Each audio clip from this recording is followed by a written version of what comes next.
श्री विवेक शंकर नटराजन जी। कई महान भावों का भाव हम लोगों को श्रवण करना है। इस क्रम में हमारे साथ श्री रविंद्र जैन जी जुड़े हैं, म्यांमार से हमारे साथ जुड़े हैं। वैसे तो आप वहां पर व्यापार का कार्य करते हैं, किंतु सनातन धर्म के प्रति आपकी निष्ठा, उससे प्रभावित होकर के आप अपने क्षेत्र में सनातन धर्म की रक्षा के लिए अनेक प्रकल्पों को संचालित करते हैं। मैं निवेदन करूंगा श्री रविंद्र जैन जी, म्यांमार से आप जो 5 से 10 मिनट की समय सीमा निर्धारित है, उसमें अपने भावों को अभिव्यक्त करेंगे। श्री रविंद्र जी। पहले तो सादर चरण स्पर्श जगत गुरु शंकराचार्य। मैं रविंद्र जैन, वैसे तो मैं बुंदेलखंड से हूँ, बट पिछले 11 साल से म्यांमार में रह रहा हूँ।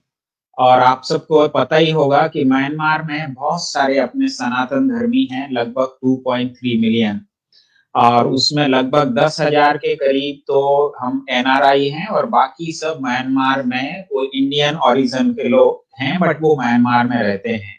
यहाँ कुछ ऐसी जगह हैं कि आप वहां जाएंगे तो आपको ऐसा लगेगा कि आप पुराने 30-40 साल पुराने इंडिया में आ गए हैं।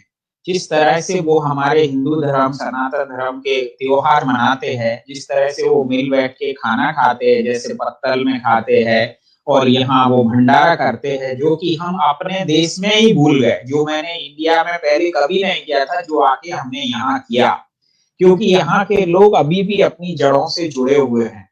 तो मेरा मानना ये है शंकराचार्य जी, हमें आपका आशीर्वाद चाहिए और आपका गाइडेंस चाहिए, क्योंकि हम अपनी संस्कृति से फिर से कैसे जुड़ें।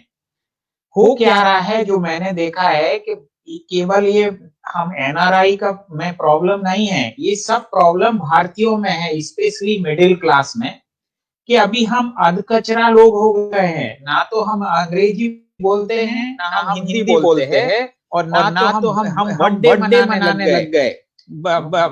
फादर्स डे, मदर्स डे मनाएंगे, ब्रदर्स डे मनाएंगे, जो हमारी संस्कृति है उसमें माता पिता को जिंदगी भर सुबह उठ के उनके पांव पड़ने का है।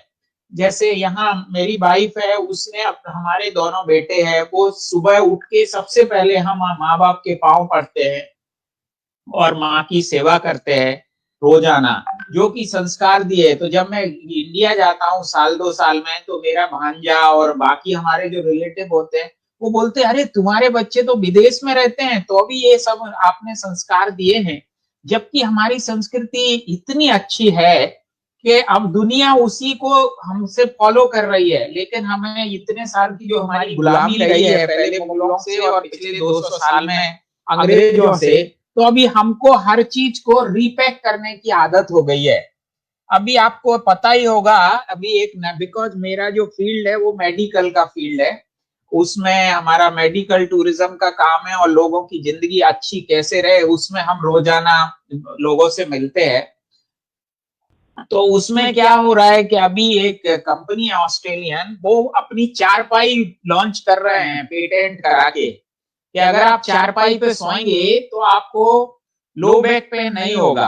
अरे हमारे बाप दादा, हमारे तो सदियों से हम लोग वही करते आए हैं, लेकिन हमको हम अपनी चीजों की इज्जत नहीं कर रहे हैं, और उसके लिए बहुत कुछ रिस्पॉन्सिबल हमारा पिछले 65-70 साल से जो हमारे देश में शासन रहा है, उन्होंने धीरे धीरे हमारी चीजों को डिग्रेड किया है, और कुछ हम लोगों ने भी अपनी चीज इज्जत नहीं की है। जैसे आप लोगों ने जो हम लोगों को सिखाया है, उसमें बताया गया कि अगर आप पहले अपनी खुद की इज्जत नहीं करेंगे तो कोई आपकी इज्जत कैसे करेगा।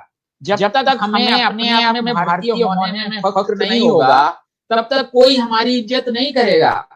आप और दूसरा एक हम सब लोगों को मिलके और गुरु जी के आशीर्वाद से हम लोगों को जो करना चाहिए, दुनिया में हर जगह प्रॉब्लम है, ऐसा कोई देश नहीं है जहाँ क्राइम नहीं है, बट आप इंडिया का मीडिया खोलो तो ऐसे लगता है जैसे हमारे यहाँ कुछ अच्छा हो ही नहीं रहा है। जैसे आज का ही उदाहरण ले लो, हम लोगों ने 10 किलोमीटर की जो टनल बनाई है, जो दुनिया की सबसे बड़ी है, मीडिया में वो कहीं नहीं दिखाया जा रहा है, बट वो हाथरस का केस दिखाया जा रहा है। मैं ये नहीं कहता कि ये होना चाहिए, ये भी गलत है, लेकिन हमको अच्छी चीजें भी दिखानी चाहिए जो हम कर रहे हैं। और दूसरी चीज जो मैं हमेशा कहता हूँ कि हमें अपने जो त्योहार है उसके पीछे जो साइंटिफिक रीजन है वो भी हमको जरूर बतानी चाहिए, क्योंकि हमारे यहाँ क्यों ये सब हम करते हैं। जैसे आप भी हमारे यहाँ, जैसे मेरी मम्मी है, मेरी वाइफ है, बहन है, वो सब बिंदी लगाते हैं। वो क्यों लगाते हैं? क्योंकि हमारे जो पूर्वज है वो पहले से साइंटिस्ट थे।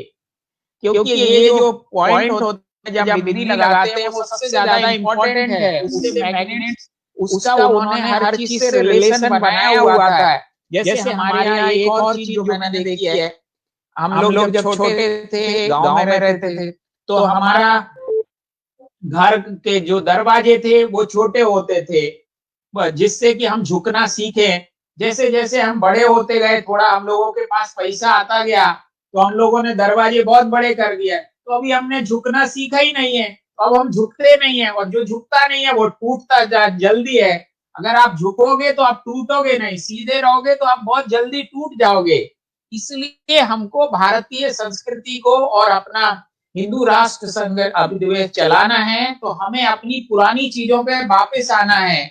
आजकल जैसे एक और नया शौक है, अभी मैं जैसे भारत यहाँ रहता हूँ, आप किसी भी पार्टी में जाइए, अगर आप दारू नहीं पीते हैं, अगर आप नॉनवेज नहीं खाते हैं, तो वो आपको ऐसे समझते हैं जैसे आप किसी दूसरे समाज से प्राणी हैं। जबकि हमारे समाज में, हमारे धर्म में, गुरुओं में कोई ये सब कभी नहीं करता है। तो कई बार वो मुझे ऐसे ट्रीट करते हैं, भैया तुम तो अलग ही दुनिया के प्राणी हो। हम जब तक अपनी चीजों की कद्र नहीं करेंगे तब तक हमारी कोई कद्र नहीं करेगा। इसलिए हमें, जैसे आप सबको पता है, जर्मनी में सबसे ज्यादा इस वक्त संस्कृत पढ़ाई जा रही है। हमारे यहाँ भी योगी जी ने संस्कृत में अकेला बुलेटिन देना शुरू किया, तो लोग मजाक उड़ा रहे हैं, संस्कृत समझ में किसको आएगी? अरे बाबा, समझ में नहीं आएगी तो सीखो, हमने अंग्रेजी भी तो सीख ली, संस्कृत सीखो, वो तो हमारी मातृभाषा है, सभी भाषाओं की भाषा मातृभाषा है।